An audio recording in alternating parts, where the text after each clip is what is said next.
I will explain the quadratic equation solver class. The first function is def_init that has four parameters: self, a, b, and c. It defines each attribute by doing self.a equals a, self.b equals b, and self.c equals c. The next function, def_discriminant, the only parameter is self. It will return the equation b squared minus 4 times ac. They add self before each of the attributes, as you can see here. Next function, getRoot, it will return the equation negative b divided by 2 times a.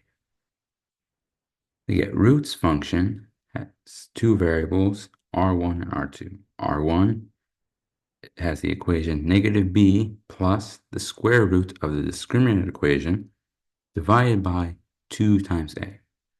R2 is the same thing, but instead of adding, it's subtracting. So negative b minus the square root of the discriminant equation divided by 2 times a.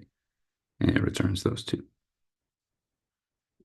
The solution function starts by assigning the linear function to linear solution.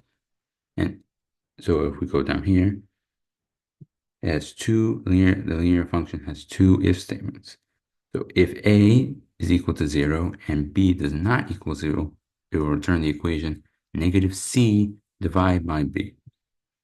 But if b also equals 0, it will return invalid parameters. And if it doesn't pass any of these if statements, it will return false.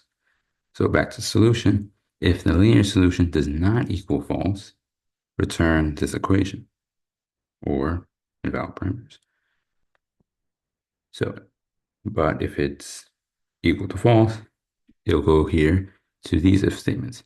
If the discriminant is less than 0, return none. If the discriminant is equal to 0, return the getRoot function, which is this equation, negative b divided by 2 times a. And if the discriminant is more than 0, return the getRoots function, which has these two equations, r1 and r2.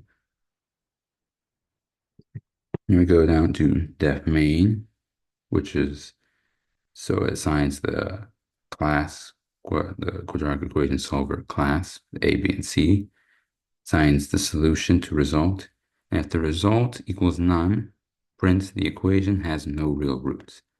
Else, print the equation has real roots and shows the result. And then we test the class over here. That's the function. So we run it, we get the results.